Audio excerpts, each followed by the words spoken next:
musicians. Audio.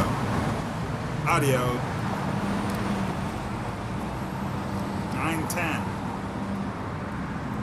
Musicians in. Musicians in bars getting beer. It's the Knobby. Hey. Wait a second. Who said that? It's still the Eglinton Inn. Hey. It's Frank Soda. The Knobby. I just played here a year and a half ago, you know? Right on. And there was a pile of snow everywhere, and the place was packed. We were playing with, I think it was the Killer Dwarfs. Yeah. It was really a lot of fun. Next thing I know, they're closing the place down. We got to get this back into a rock room, you know? Wouldn't like, that be great? Just like the old days, you know? Did you play the Knobby? Well, of course I played the Knobby. That was You're just not like... that old? Oh yeah, I'm that old, and you know, this was one of our favorite places to play. All the bands, we loved it here, you know. Tell me about the old Knobby days. Oh, well, the old Knobby days was one of those ones where... Hang on, let the bus go. Oh yeah, there goes the bus. Right, yeah. Oh, well, the Knob Hill was just a rock room that was just always packed. People would just come out, you know, they were lined up, and they had all the best bands. Well, they had like Max Webster days, you know, the Gordo and all that, and just couldn't wait to get here to play, you know, because it was one of those rooms where you got to go there and prove that you're a hot band, and we just loved it here, you know, and it was just like lots of good party people. Back in the days when the drinking and driving maybe wasn't so much, but still, drunk and disorderly doesn't cut it anymore. Doesn't cut it anymore. But the thing, song does. but the thing is that, you know, most of the people that did that, you know, like they partied, but they were pretty responsible, most of them, you know, like exactly, you know. So, but it's just a lot of rooms like this is where bands like us cut our teeth, you know, in you know, getting our licks, getting our songs together. Yeah, and that's the Knob Hill Hotel. And it just recently was RockpilE, and you're going to be at RockpilE, what, Friday? Going to be at the RockpilE Friday, the RockpilE West, I guess they call it, you know, Dundas there, 55. Well, I'm reuniting with one of my old bass players, Tessa, and my old drummer, Lawrence. I'm going to get, actually, Terry Watkinson's coming down too. Awesome. Now, because he had a busy week, he had his CD release, and he had his art show this week. I came for that as well. You know, it was such a fun time. He's such a sweet man and a talented man.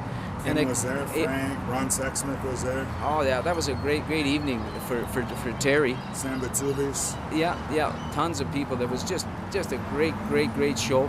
And he's going to come down. Maybe I'll see if he wants to bring his sax, or he wants to sort of jump in, but he didn't have time to really get anything together and like rehearse and stuff because it was a tight time. So we're just doing this for fun. It's going to be a nice reunion for us. So what's your music like now? Is it the same old Exploding Heads Well, I tell you right now, what I do is when I come to a place like the RockpilE, I kind of give it the rock stuff. So I'll bring out the old rock, you know, like the TV, you know, the Moon Man, you know, like the Drunk and Disorderly, all my old stuff like that. I throw a few new ones in here and there, but mainly I keep it like that because that's what people remember me, especially in Toronto. It's not like I had any major hits, like, you know, like Jerry Doucette, Mama Let Him Play, or Kim Mitchell's got a lot of yours. Eh? Was Jerry a buddy? Oh yeah, Jerry's. Well, I hang out with him in Vancouver. Like he does a benefit for me every year that I do for the Liver Society. He's one of the acts that I get to do with Chilliwack and Prism and awesome. So you live out in Vancouver most of the time now? Yeah, I lived in Vancouver since the late 80s, early 90s. Oh, yeah. I've been in Vancouver, so it's, you know, I love it out there. I mean, I started there, and then I ended up here in Toronto. Weren't you born here, or you're born in Vancouver? No, I was actually born in Italy, believe it or not. But I was born in Italy, but I came here, and my dad was working up northern British Columbia. And it was a place where like Jim Vallance grew up. It was around Terrace, Kitimat area. He grew up in Terrace. And there was a lot of musicians went through there, like Blair Thornton from Bachman Turner. Jim Vallance grew up there. Howard Froese went on to play with Chilliwack and musicians like that. But when I was a teenager, I just basically grabbed my guitar and I hit the road, you know. Yeah. I played with guys like met Jack Lavin of the Powder Blues Band, who came up from Chicago with his brother Tom, you know. Before the Powder Blues Band, I was jamming with guys like that and playing up the coast. And then Thor, that heavy metal singer, that big heavy metal guy, he loved our band, so he said, hey, come on down to Toronto. And that's how I ended up here in my early 20s, basically, you know. So you played a kind of a hard rock, heavy metal almost. Yeah. And what do you playing now? Is it the same stuff, or are you going to play a little bit of your newer tastes? Well, to be honest with you, I do a couple of the new things I do is more bluesier rock, but it's still straight ahead, pretty well straight ahead rock. Yeah. I've never really changed that. Now in Vancouver, I go in and I do a lot of there's a lot of like jams and sessions and stuff, and I jam a lot of different types of music there, you know, and it's fun. Like, you know, I even do a bit of reggae type of stuff, and I fool around. I have fun with it. So who knows? Like, you know, maybe when I do some more recording, I'll come up with different influences. But right now, it's basically hard and straight ahead. Basically, you know. Have you put anything out there recently? To be honest with you, the only things that I've done in the last little while was I did Thor's last album in LA. Oh yeah. And he's hard and heavy, and he's got some great producers.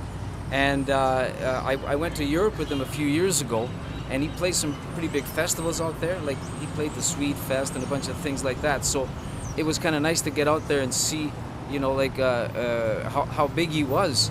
Like, over here, he doesn't do much, you know, much gig. Also, Euro metal is a whole new ballgame. Yeah, there was no rap, there was none of that, you know. And so I'm sitting there like in Sweden and everything else, and very, very popular over there. It was just, you know, he was playing with you know, top metal bands that were touring, you know. Yeah. So anyways, when we came back and I did his last album, and he's talking about maybe doing a bit of touring again. Right. And I'm in the process of just I got a lot of songs in the can that I've been kind of sort of throwing around. Like, I jam with a lot of different musicians in Vancouver, you know. One of my friends, Ray Roper, used to play in a band called Stonebolt. We get together in the studio and we hash stuff out. So I'm going to record some more of the stuff that we feel come out the best, you know? Yeah. Awesome. Yeah. So who's playing with you at RockpilE? Okay, the RockpilE Who's in your band? is Tessa Kimmel, who she came out, and back when I was touring back out west, we got an all-girl band called the Pop-Tarts, right? And Tessa was the bass player, and we always kept in touch. She's just a sweet, great bass player, and one of the sweetest persons you're ever going to meet, right? And we always kept in touch, and she says, come on down and play and rock and jam and stuff. So I says, anytime I get an opportunity, we'll do it. So she passed by the RockpilE, and we phoned Lawrence Gretsch, who I played with before, on drums. Any relation? Well, no. Lawrence Gretsch is just, he used to be the original Platinum Blonde drummer, actually. Oh, yeah? When they were doing the tribute to the Police. Oh, really? Believe it or not. Wow. You know? And then he played with the Carpet Frogs, you know. And then he went on and he was doing, he started getting into physical fitness more, that, and so he started, yeah. Awesome. Yeah. Wow, brilliant. And so that's your band? Yes. And so let's go back and talk a little bit about history. Tell me the wildest gig. Well, the wildest gig was when I first came to Ontario. My first introduction was playing with Thor, and he used to do a crazy wild show, right? He used to get bricks put on his chest, and someone from the audience he would get to smash them, right? You know, so it was one of those wild nights.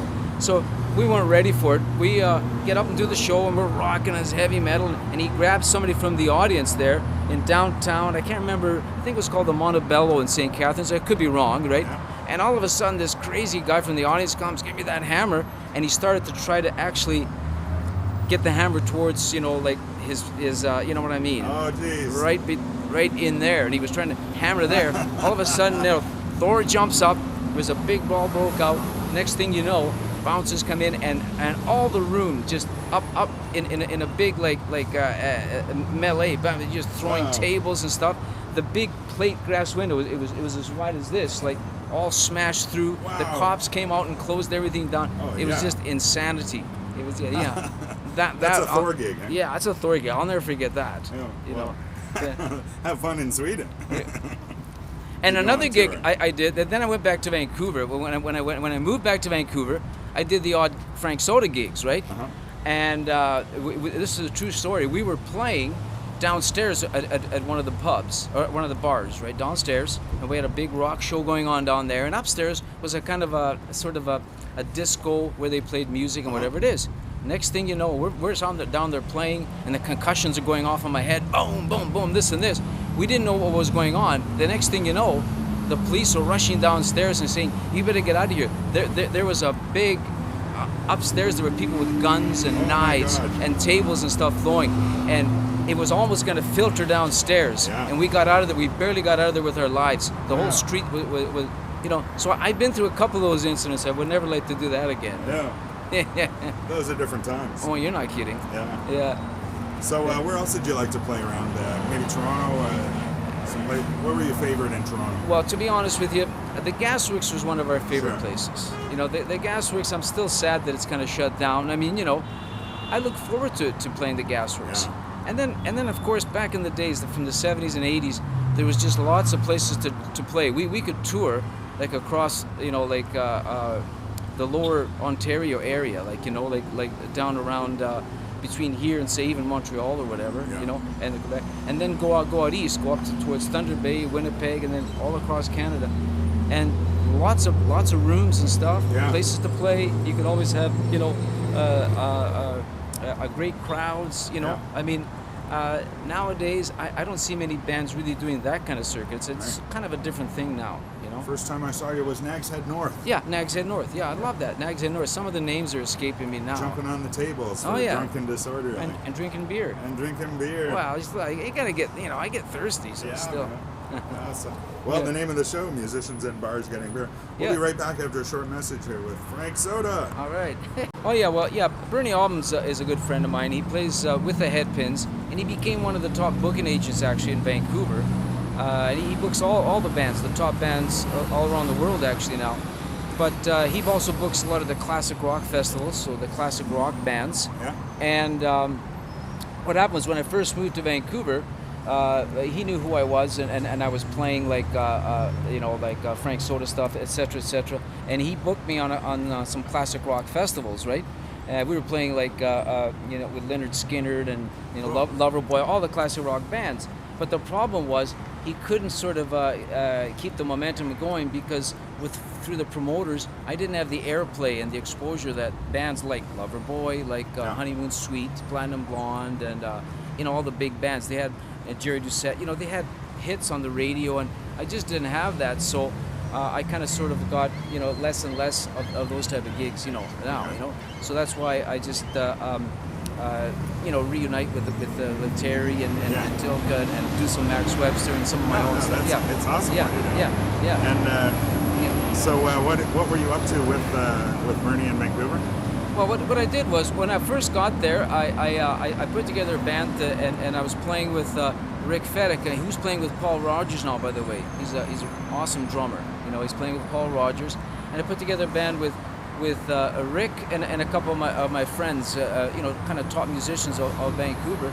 And when we did that, we were going to play more gigs, but simply because of the I couldn't like be on a tour, a classic rock tour, etc., like some of the bands, and that's simply because of you know, the radio play, and also record sales, etc., etc. I didn't have the, you know, the real hits. I was more of a kind of a cult type of thing. Yeah, you know? But I still know a lot of bands would be honored to open for you, Frank.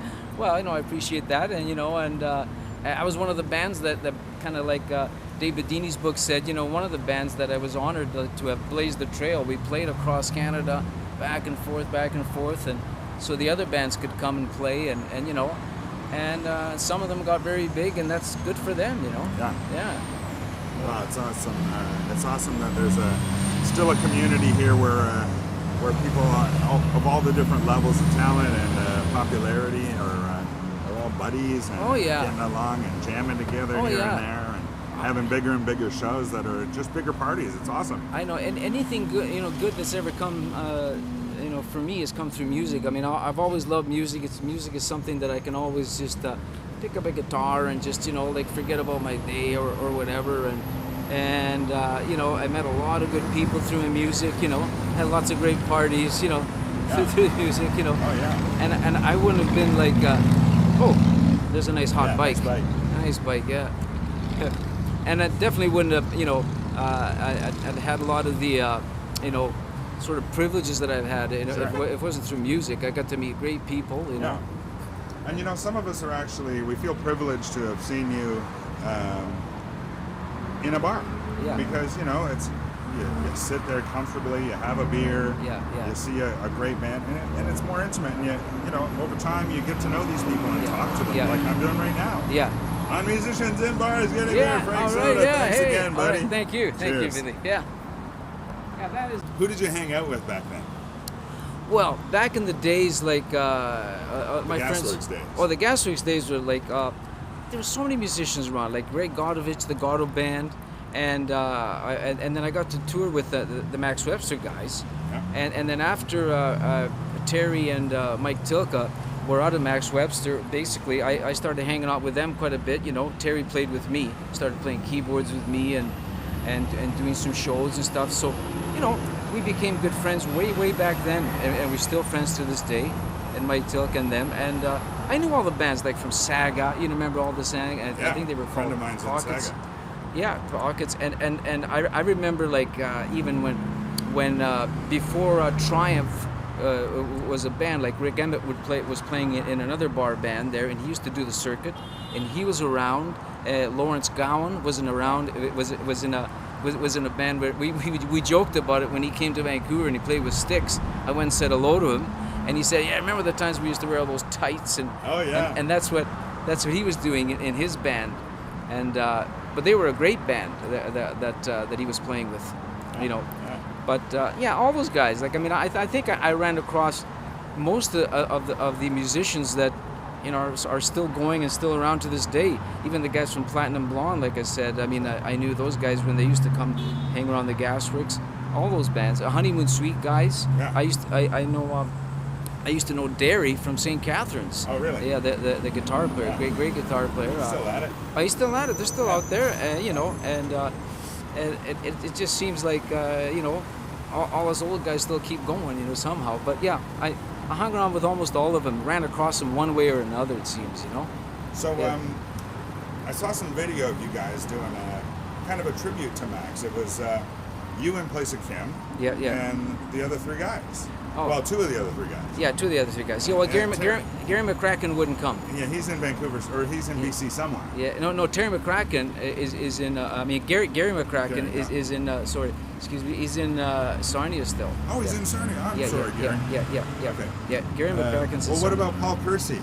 And well, you know what? Maybe we can talk to him. I can talk to. We never thought about that, but how it came up was, I used to come out here, and we used to, you know, I used to phone Till because hey, I'm coming out. So we used to do some shows. So he'd say, "Yeah, I'll learn this, Max," and we do some of my. And then you know, Terry doing a lot of my songs. Yeah. So Till could learn some of my songs, and we started playing.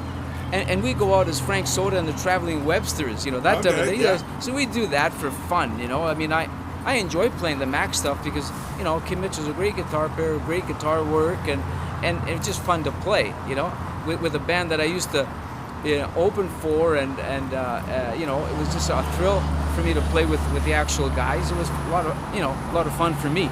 But what happened was I was doing that benefit I was telling you about in Vancouver, and every year me and Ray Roper put this benefit together for the liver for the Liver Society, and we'd get bands like Jerry Doucette, Chilliwack, and all that, and you know, Prism, etc. And we do it at the what was called the Red Robinson Theater. Now it's the Hard Rock Cafe, you know, but the theater there. And I said, you know what, Terry, why don't you, Terry and I said, why don't you guys come out and we'll do some Max stuff there? And that's how it started quite a few years ago. That's So great. every once in a while we still get together and do some of the Max stuff. So, you know, That's awesome. yeah. That sounds great when you do it too. Yeah, well, thank you. Yeah. Well, it's a good tribute. It sure you is. know, and it's really authentic. It's got half the real band anyway. So Well, you never know. Maybe we'll give Paul a call. sounds great. Well, we're dying for more Max Webster around here. We just Yeah. saw, you know, we were both at Terry's birthday just recently, his yeah. 75th birthday. Yeah. Happy birthday, Terry. Yeah, after sure. Happy birthday, Terry. And there was a lot of, you know, great talent there. I mean, his daughter's doing wonderfully, Chloe Watkinson. Her Oh, fantastic. multitudes of bands that she's got on the go, including Floyd. Sweet Factory. girl, great singer. She's just great. Yeah. Powderfinger was there. And Yeah, yeah. Ron Sexsmith was there as well, and did a great song with Terry. Astonish Me. Did he do Astonish Me, or was that Sam? I can't remember. I think can't remember. Sam did Astonish because I left to grab a bite with Tilka just around that time, right? Oh, okay. Yeah, because it would be, And Astonish Me and Ron. Anyway, I videoed it, so I'll show you what it is. Wow. But some great stuff going on in town. Frank, how long are you here for before you go back to Vancouver? Well, this is the thing, is that I actually making this a very short visit. I was only here for a couple of weeks, so I'll be leaving in about the next 4 or 5 days because I have commitments back in Vancouver. Like I'm doing some recording, and I got a couple of gigs out there that I have to do. So it was one of those things I just tried to fit Terry's birthday and throw a gig in here, just for fun, catch up with some friends. Awesome. You're just mentioning the recording, and is this the Thor, or is this something Yeah, else? I'm finishing up some stuff for Thor's thing, and like I said, and I'm just doing some of my own stuff too. I'm just finishing up some beds that me and Ray Roper are gonna go in and finish off. So okay. yeah. So when do you think that's coming out? Well, you know what? I was hoping between now and Christmas to do something, but you never know. Maybe early in the year. Sure. That's what I'm hoping. So next time I come around, might be a whole different thing. Hey. So yeah. Sounds great. Thanks for being on Musicians in Bars Getting Beer. Hey. Frank Soda. It was my pleasure, Billy. Very nice meeting you. Very nice. Cheers, Frank. Yeah. Cheers. Thank you. It was awesome. Yeah.